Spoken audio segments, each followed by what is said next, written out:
The holographic transmission cut through the early morning silence of United Earth Defense Command's central hub.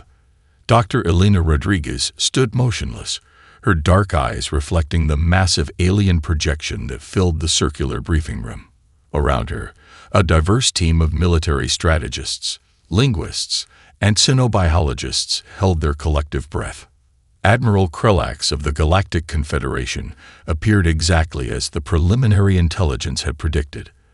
A towering crystalline being with fractal skin that shifted between deep purple and obsidian black.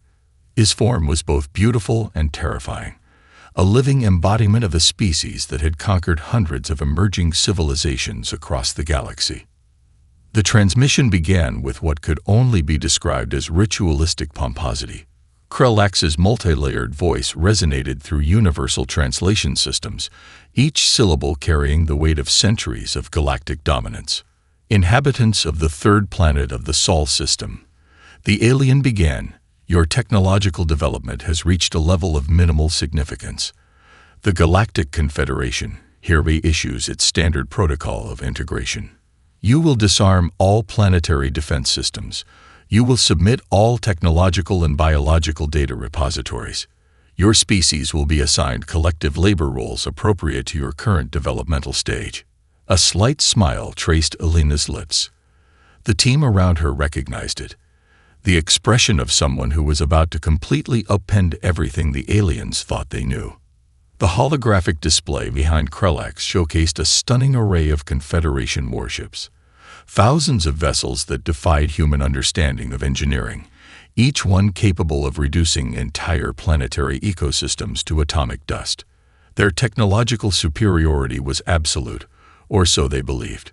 What the aliens didn't know was that humanity had been preparing for this moment for decades. Not out of fear, but out of a cold, calculated understanding that first contact would likely come as a threat, not an invitation. Dr. Rodriguez stepped forward, her movements deliberate.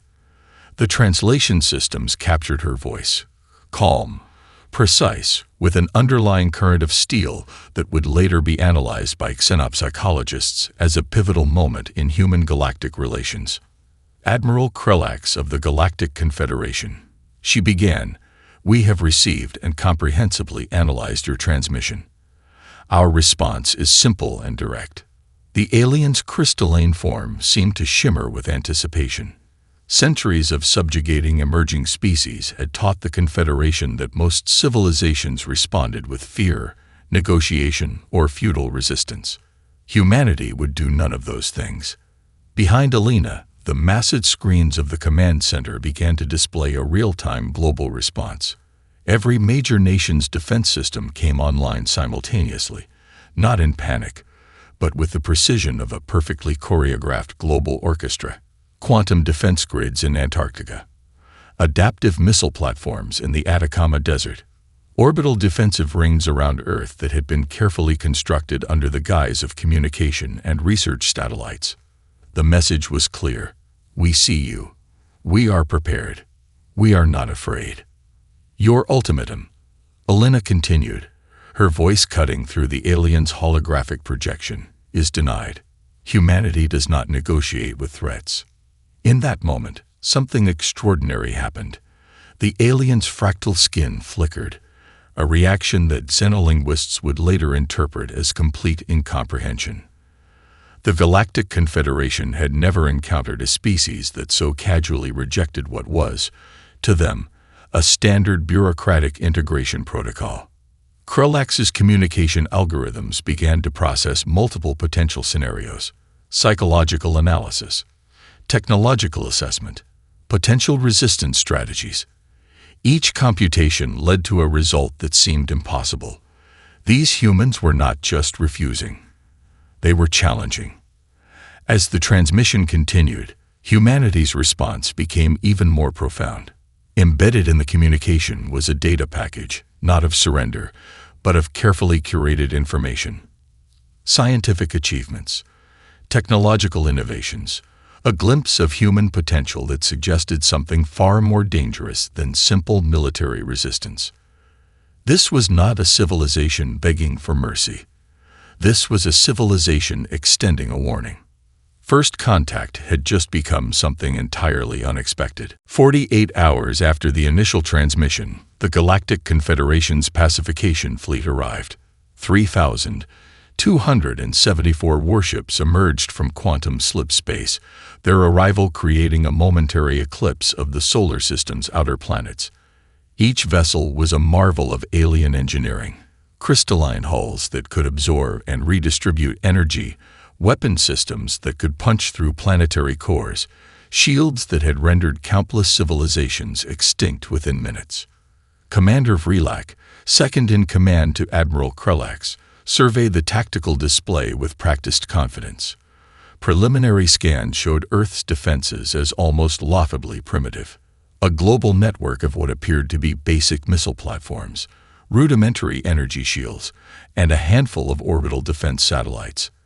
The Confederation's military AI calculated the engagement would take precisely 3.7 standard galactic hours to complete. What they didn't see was the trap.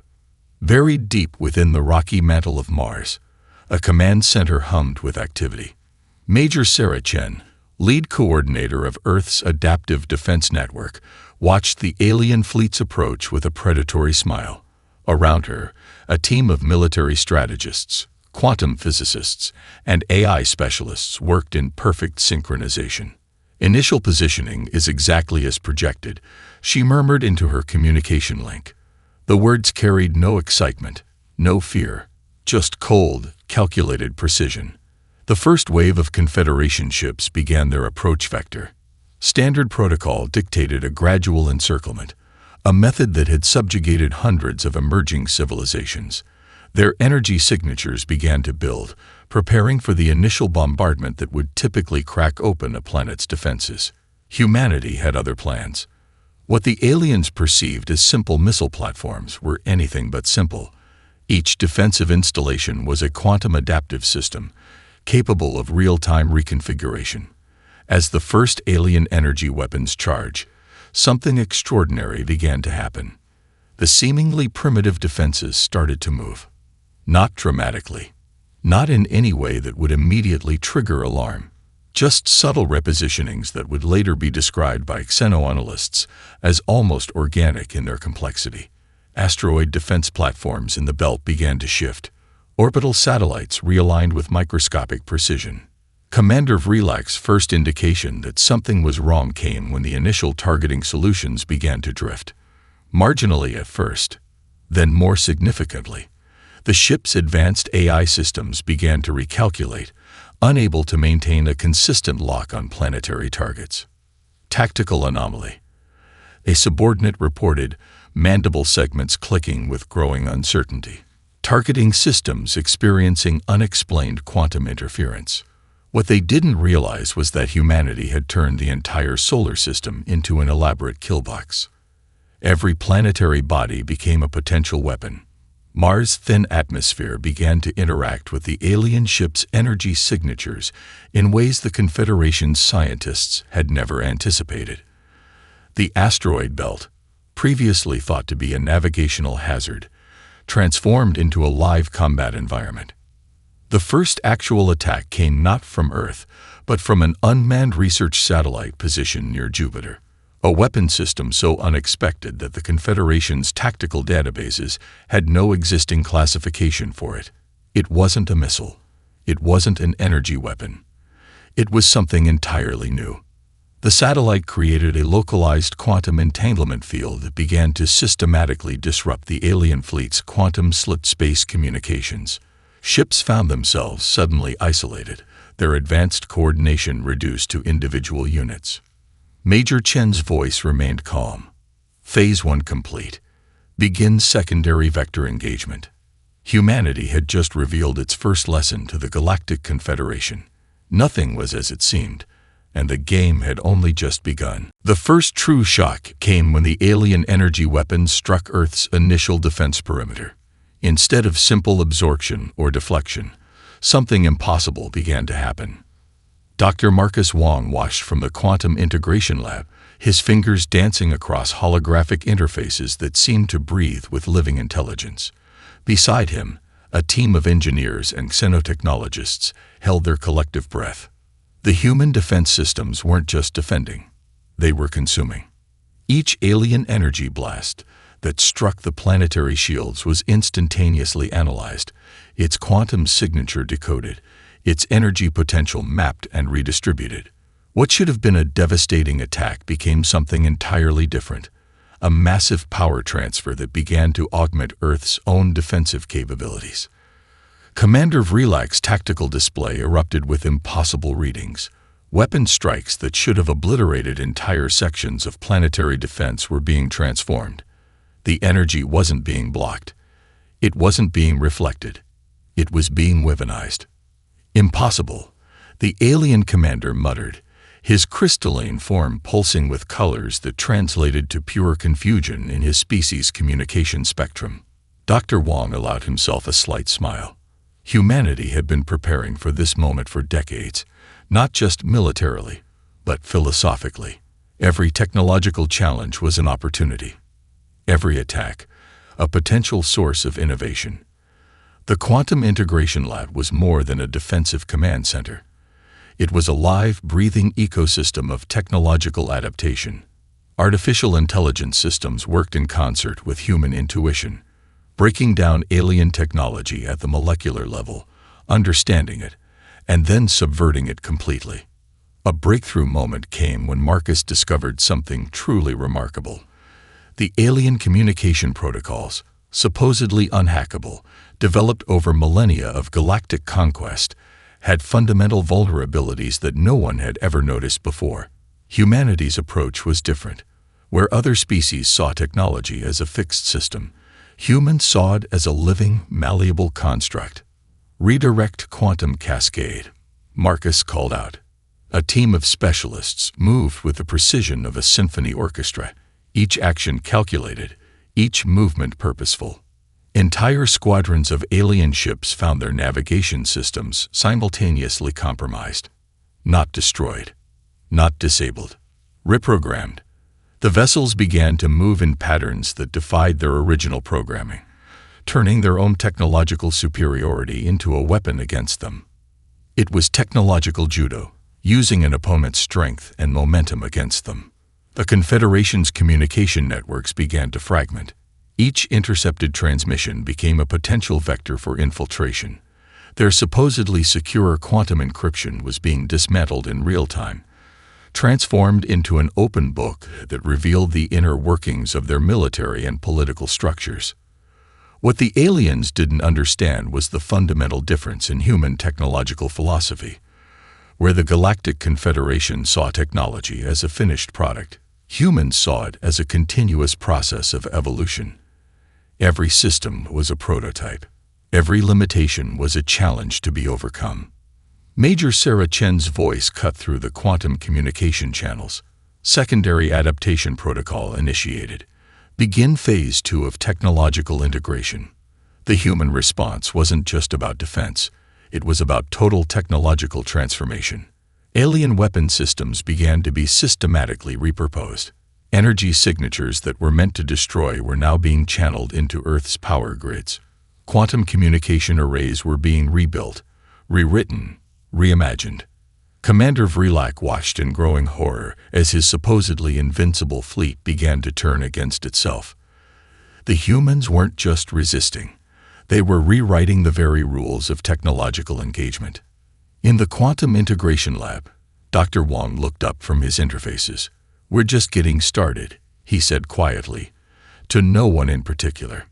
The galaxy was about to learn a fundamental lesson about human potential. The Confederation's Central Tactical Command was a marvel of galactic engineering.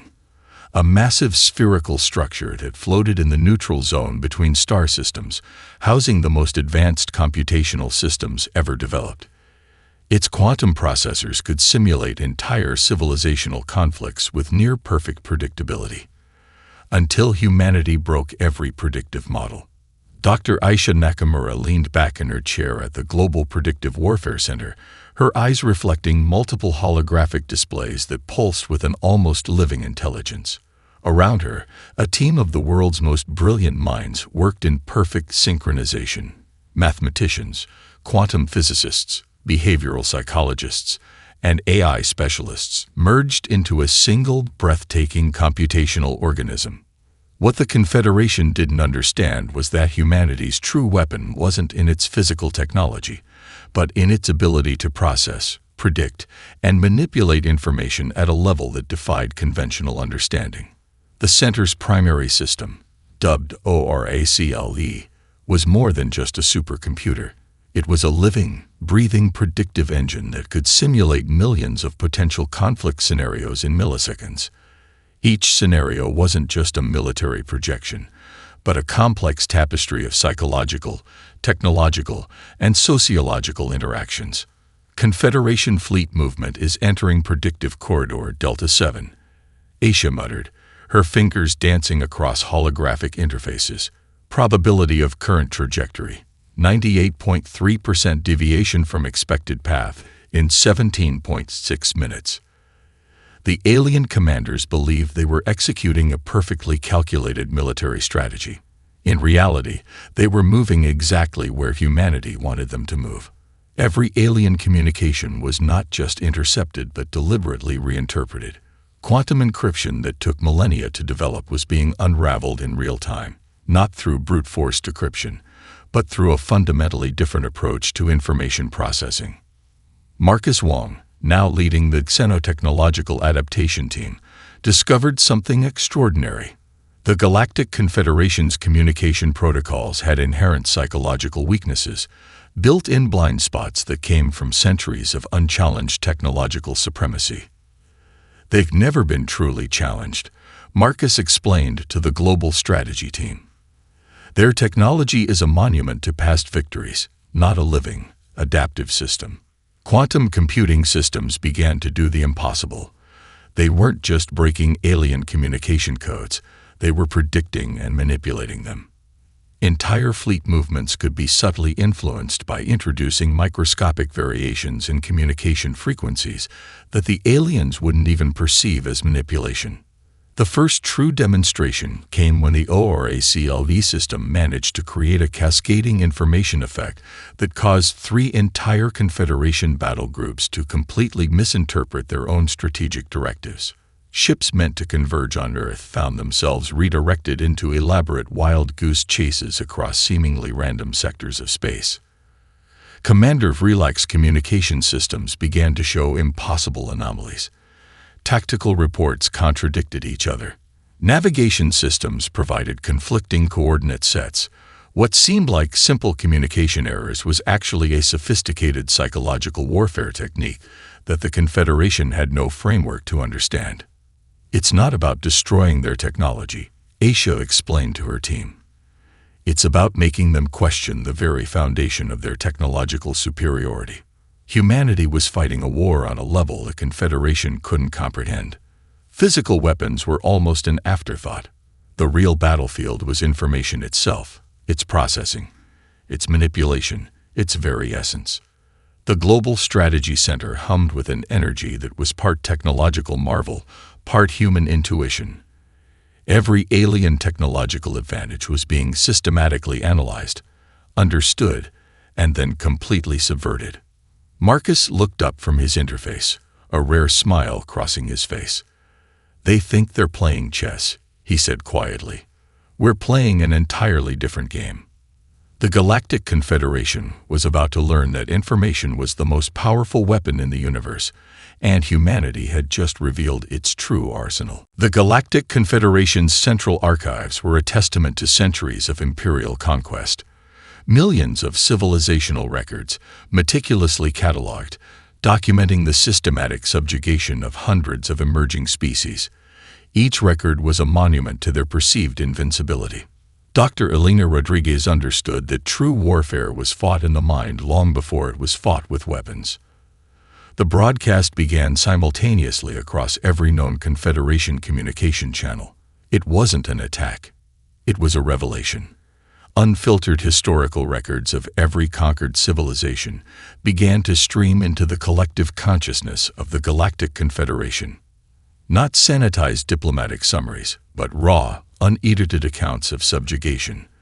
The voices of those who had been silenced echoed through quantum communication networks. Personal logs, Final transmissions, detailed accounts of cultural destruction that the Confederation had believed were lost to time. A junior communications specialist on the Confederation's Central Command ship was the first to break. His name was Krylex, a third-generation military communications officer. The holographic displays around him filled with images that his cultural conditioning had never prepared him to process. Entire civilizations reduced to labor pools, cultures erased, technological potential crushed under the weight of systematic oppression. The psychological warfare team at Earth's Global Communications Center watched carefully. This wasn't just about information. It was about shattering a collective narrative. Dr. Samira Ahmed, lead synapsychologist, explained the strategy to her team. We're not just showing them their history. We're forcing them to confront the moral bankruptcy of their entire civilization's approach to first contact. Each transmission was carefully crafted. Quantum communication algorithms ensured that the information bypassed standard filtering mechanisms. More than that, they were designed to trigger the most profound psychological responses in each species within the Confederation. For the crystalline species like Admiral Krylex, the broadcasts highlighted the destruction of silicate-based civilizations. The methane-breathing races saw detailed accounts of atmospheric terraforming that had wiped out entire planetary ecosystems. Each species found its most profound cultural traumas laid bare. The Confederation's internal communication networks began to fragment. What had been a unified imperial force started to show hairline fractures. Colony worlds began to question. Military units started to hesitate. The perfect, disciplined machine of galactic conquest began to develop systemic doubt. It's not about breaking their technology, Elena Rodriguez noted during a strategy briefing. It's about breaking their belief system. Krylex's personal log, intercepted and broadcast as part of the psychological operation, became a turning point. His detailed account of growing doubt, of questioning the very foundation of the Confederation's mission, spread like a quantum virus through their communication networks. We believed we were bringing order, his log read, but we were only bringing destruction. The human strategy was brutally elegant. They weren't just fighting a military war. They were fighting a war of collective consciousness. Admiral Krylex watched in growing horror as the carefully constructed narrative of his civilization began to crumble. Each transmission was a surgical strike, not against physical infrastructure, but against the very concept of their moral superiority. Entire military units began to stand down, not through direct confrontation, but through a cascading effect of moral recalibration. The Confederation was discovering something terrifying, that their greatest weakness was not their technology, but their unquestioned belief in their own righteousness. In the Global Communication Center, Dr. Ahmed allowed herself a slight smile. Psychological warfare, she murmured, is about making an enemy see themselves clearly for the first time. The Galactic Confederation was about to learn that the most devastating weapon was not a weapon at all, but a mirror. The battle for the solar system would later be studied in military academies across the galaxy as the most improbable engagement in recorded history. Mars transformed first. What the Confederation saw as a barren, minimally developed planet became a forward operating base of such complexity that their tactical systems struggled to process its true nature. Massive underground complexes, previously hidden by sophisticated camouflage technologies, erupted into full operational mode. Each installation was a living, breathing ecosystem of technological adaptation. Major Sarah Chen stood in the primary command center carved deep within Olympus Mons, the solar system's largest volcano now repurposed into humanity's most advanced defensive fortress. Around her, a holographic representation of the solar system pulsed with strategic possibilities that defied conventional military thinking. "Activate Jupiter Protocol," she commanded. The gas giant, previously thought to be nothing more than a massive celestial body, revealed its true potential. Jupiter's immense magnetic field, something humanity had studied for decades, was about to become the most sophisticated weapon in the solar system.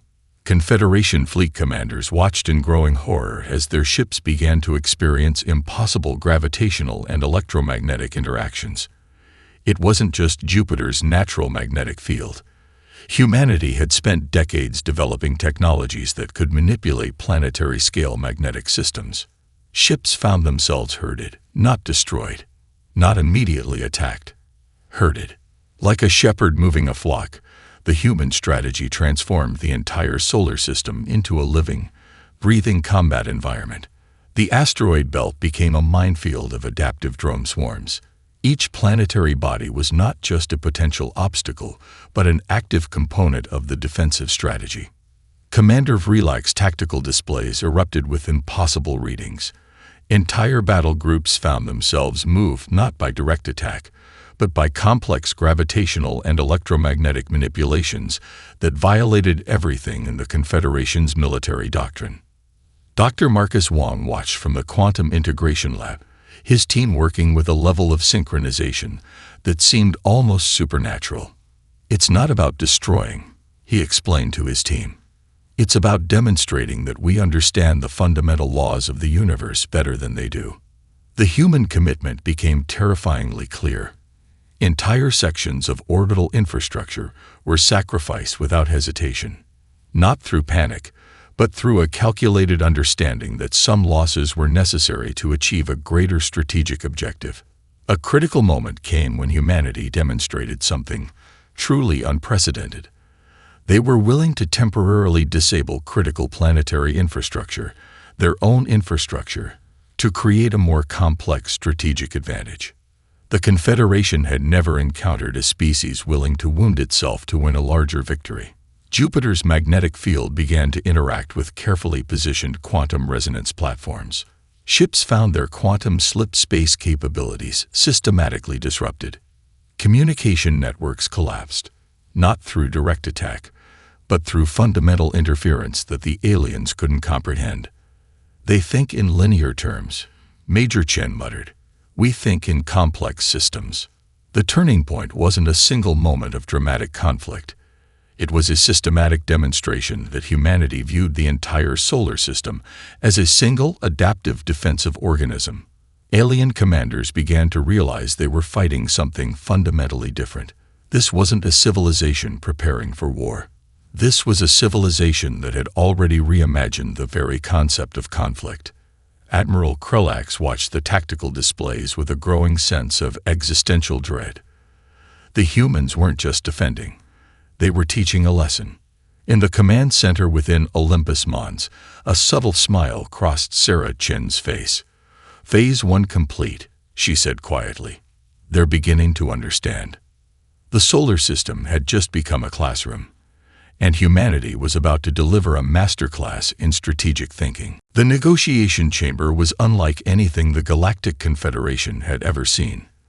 Located on a carefully neutral space station at the edge of human-controlled space, it defied every diplomatic protocol developed over millennia of interstellar relations. The human delegation was its first surprise. Dr. Elena Rodriguez led a team that was a deliberate mosaic of human diversity, representatives from every continent, multiple cultural backgrounds, disciplines ranging from quantum physics to anthropological studies. No single person spoke for humanity.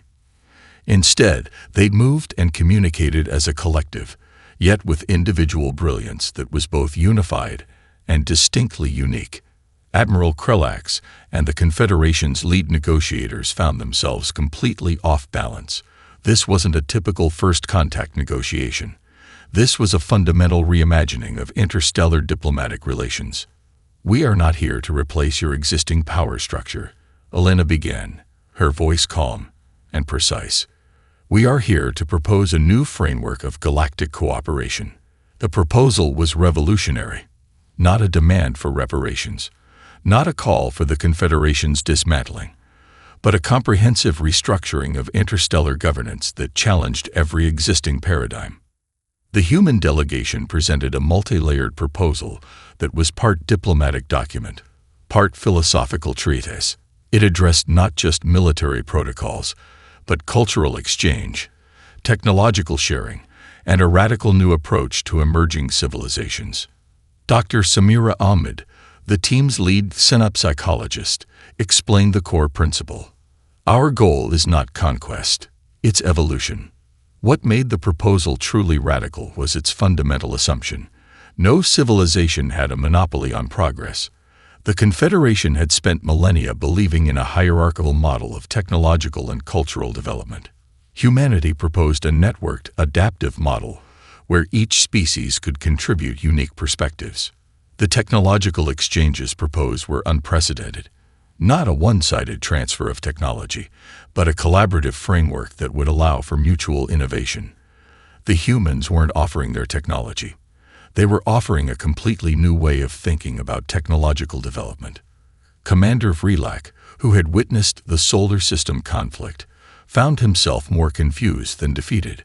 The humans weren't behaving like any conquered species in the Confederation's extensive historical records. "We do not seek to be your subjects," Alina continued, "nor do we seek to be your conquerors. We seek to be partners in a larger galactic conversation." The negotiation was a masterclass in strategic communication. Each point was backed by comprehensive data, psychological insights, and a level of strategic thinking that made the Confederation's traditional diplomatic approach seem almost primitive. The most shocking element was humanity's approach to the civilizations the Confederation had previously subjugated. Instead of demanding punitive measures, the human proposal included comprehensive rehabilitation and integration programs. It was an approach that combined strategic brilliance with what could only be described as empathy. Dr. Marcus Wong presented the technological integration framework. It wasn't about human technology conquering other systems. It was about creating adaptive frameworks that could evolve with each participating civilization's unique characteristics. Admiral Krelax realized something profound. This wasn't a negotiation of surrender. This was a negotiation of fundamental galactic restructuring. The Confederation was being offered not just peace, but a complete reimagining of interstellar relations. They weren't being conquered. They were being invited to evolve. "We understand your history," Alina said in the negotiation's closing moments, "but we're more interested in your potential." The galaxy washed. A new paradigm was being born, not through conquest, not through subjugation, but through a radical act of collective imagination.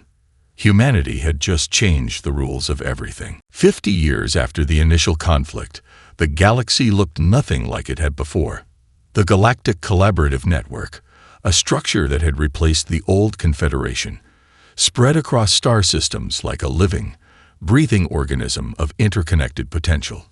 It wasn't an empire. It wasn't a federation. It was something entirely new. Dr. Elena Rodriguez, now in her 70s, stood on the observation deck of the Harmony Station, a massive orbital research complex that represented the physical manifestation of humanity's transformative approach.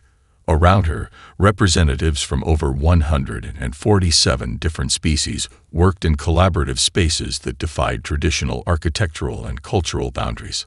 What had begun as a defensive action had become a fundamental reimagining of interstellar civilization. The technological exchanges were just the beginning. What truly transformed the galaxy was the philosophical approach humanity had introduced. Each civilization was seen not as a potential threat or resource to be exploited, but as a unique repository of potential. The old hierarchical models of technological and cultural development had been completely dismantled.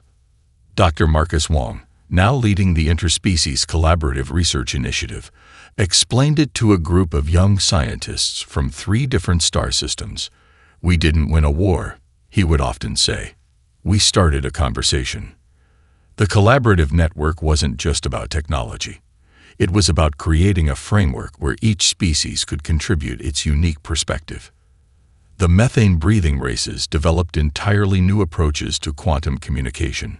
The silicon-based life forms reimagined material science in ways no one had previously conceived. Humanity's role was not that of a leader, but of a catalyst.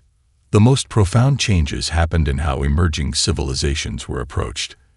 Instead of subjugation or containment, There was now a comprehensive integration protocol that focused on cultural preservation, technological collaboration, and mutual growth. On Earth, the Global Collaborative Research Center stood as a testament to this new approach.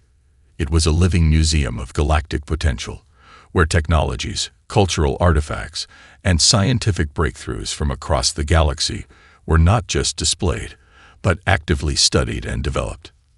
Dr. Samira Ahmed, now the lead xenocultural strategist, often reflected on the transformation. "We didn't just change how we fight," she would tell her students. "We changed how we understand each other." The economic models transformed completely. Resources were no longer seen as something to be conquered, but as a collaborative opportunity. Technological patents became open-source collaborative projects. Scientific discoveries were shared in real time across entire star systems. The old Confederation's military installations were transformed into research centers, cultural exchange hubs, and collaborative development zones. Every weapon became a tool of understanding. Every defensive system became a platform for mutual protection.